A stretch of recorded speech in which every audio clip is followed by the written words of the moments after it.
Hello friends, BSc की special class में आप सभी लोगों का एक बार फिर से मोस्ट वेलकम है। माय नेम इज़ आशीष गिरी। जैसा कि आप लोग जानते हैं कि मैं बीएससी के स्टूडेंट के लिए 3-4 साल से जूलॉजी, बॉटनी और केमिस्ट्री की वीडियोस बनाता हूं, जिसमें कई सारे स्टूडेंट को हेल्प मिलता है।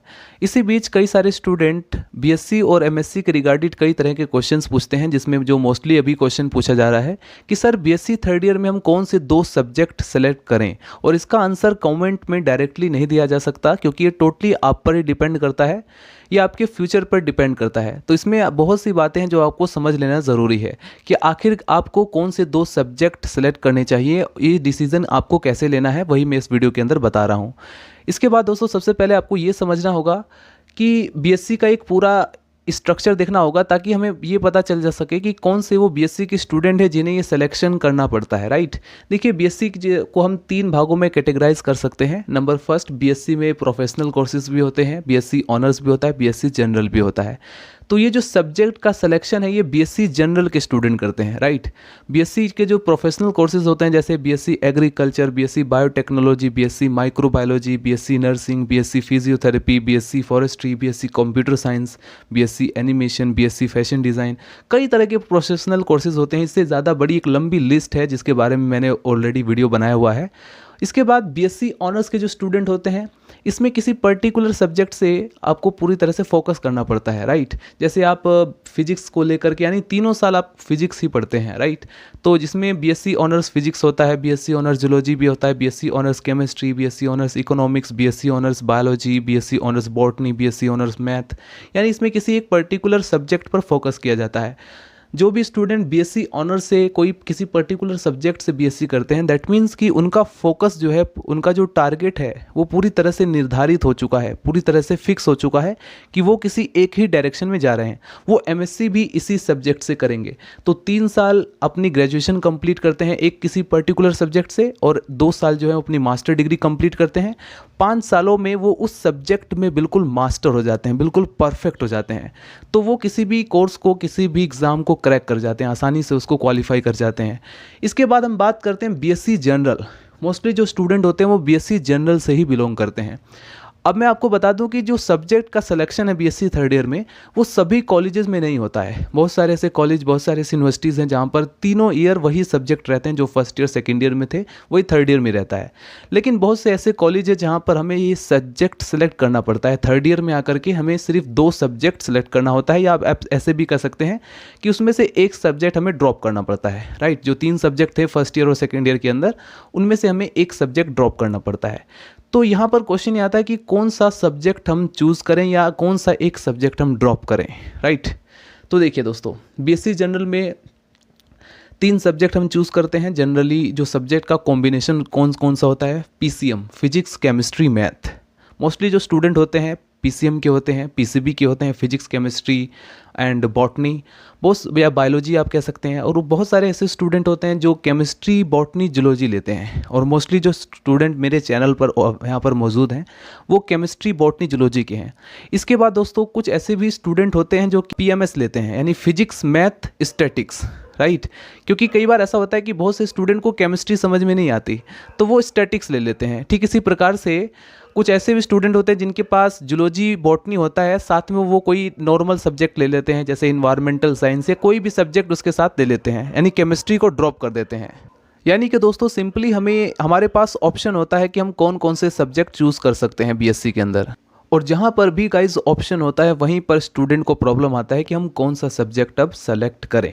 तो देखिए, अगर आप फ्यूचर में करना चाहते हैं एमएससी, अगर आप बीएससी के बाद जनरली स्टूडेंट एमएससी ही करते हैं, तो अगर आप एमएससी करना चाहते हैं तो आपको ये देखना होगा कि आप एमएससी किस सब्जेक्ट से करेंगे। जूलॉजी से करेंगे, बॉटनी से करेंगे, केमिस्ट्री से करेंगे, फिजिक्स से करेंगे, या मैथ से करेंगे, या किसी अदर सब्जेक्ट से करेंगे।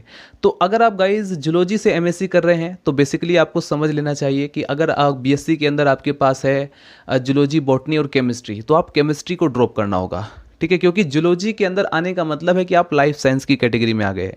अगर आप बॉटनी भी लेते हैं तो दैट मीन्स आप लाइफ साइंस की कैटेगरी में आ गए, ठीक है। तो बीएससी में आपके पास कौन सा, थर्ड ईयर में कौन से 2 सब्जेक्ट होने चाहिए यदि आप केमिस्ट्री को ड्रॉप कर रहे हैं, या फिर यदि आप एमएससी जूलॉजी से या बॉटनी से करना चाह रहे हैं, तो आपके पास ये 2 सब्जेक्ट का कॉम्बिनेशन होना चाहिए बीएससी थर्ड ईयर के अंदर।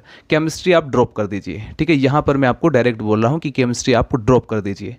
और इसके बाद अगर आप सपोज़ एमएससी केमिस्ट्री से करना चाहते हैं तो अब आपको क्या करना पड़ेगा, जूलॉजी या बॉटनी में से एक सब्जेक्ट ड्रॉप करना पड़ेगा, केमिस्ट्री पर आपका मेन फोकस रहेगा। ठीक है, अगर आपकी कंडीशन ये है CBZ है यानी कि केमिस्ट्री बॉटनी जूलॉजी है, तो आपको पता चलेगा कि भाई मुझे केमिकल साइंस के अंदर जाना है, यानी कि आप अपनी मास्टर डिग्री केमिस्ट्री से करना चाहते हैं, तो सिंपली आपको जूलॉजी या बॉटनी में से एक सब्जेक्ट स्किप करना होगा, ड्रॉप कर देना होगा। ठीक इसी प्रकार से फिजिक्स के भी केस में है। अगर आप MSc फिजिक्स से करना चाहते हैं और आपके पास है PCM, ठीक है, तो तब आप यहाँ पर केमिस्ट्री को ड्रॉप कर सकते हैं या मैथ को ड्रॉप कर सकते हैं। अगर आप मैथमेटिशियन बनना चाहते हैं तो मैथ आपके पास एक पर्टिकुलर फोकस वाला सब्जेक्ट होना चाहिए जिस पर आप पूरी तरह से फोकस रहेंगे। तो इस प्रकार से डिपेंड किस पर कर रहा है कि आप फ्यूचर में क्या कर रहे हैं। अगर आप MSc कर रहे हैं तो उसी के अकॉर्डिंग आप सब्जेक्ट का सिलेक्शन करेंगे। जैसे फॉर एग्जांपल MSc के बाद जो मोस्टली स्टूडेंट CSIR नेट का एग्ज़ाम देते हैं, अब CSIR नेट के एग्ज़ाम में लगभग कई 5 सिलेबस होते हैं जिसमें केमिकल साइंस आता है। केमिकल साइंस में बेसिकली वही स्टूडेंट जाते हैं जो अपनी मास्टर डिग्री केमिस्ट्री से कंप्लीट करते हैं। ठीक है, तो अगर आप केमिकल साइंस के अंदर इन्वॉल्व होना चाहते हैं तो आपके पास BSc यानी ग्रेजुएशन में, पोस्ट ग्रेजुएशन में आपके पास केमिस्ट्री होना ज़रूरी है।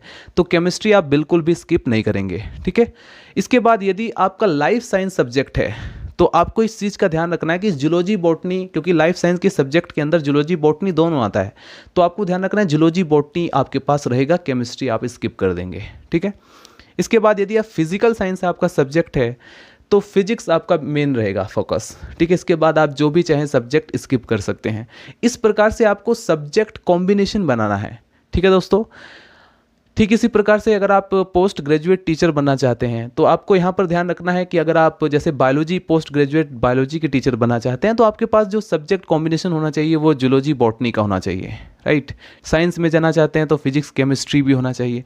तो इस प्रकार से आपको ध्यान रखना है। आगे अगर आप पोस्ट ग्रेजुएट टीचर बनना चाहते हैं या ट्रेंड ग्रेजुएट टीचर TGT का एग्ज़ाम देना चाहते हैं तो उसके लिए भी आपको ध्यान रखना है। CSIR नेट जो कि NTA national testing agency conduct कराता है इस एग्ज़ाम को, JRF के लिए कंडक्ट कराता है या फिर लेक्चरशिप के लिए, LR लेक्चरशिप के लिए, जिसके बारे में ऑलरेडी मैं डिटेल में बता ही चुका हूँ आपको।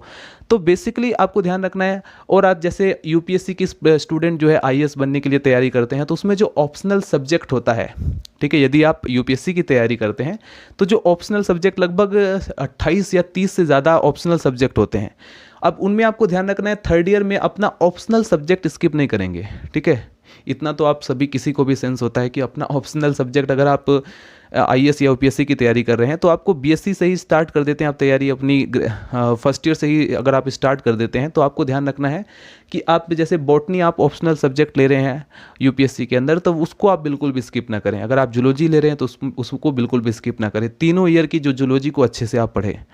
तो टोटली किस पर डिपेंड कर रहा है कि आप फ्यूचर में क्या करना चाह रहे हैं। अगर आप फ्यूचर में जो भी मेडिकल कोर्स करना चाहते हैं या कोई भी कोर्स करना चाह रहे हैं उसी के अकॉर्डिंग आप अपने सब्जेक्ट कॉम्बिनेशन को चुनें।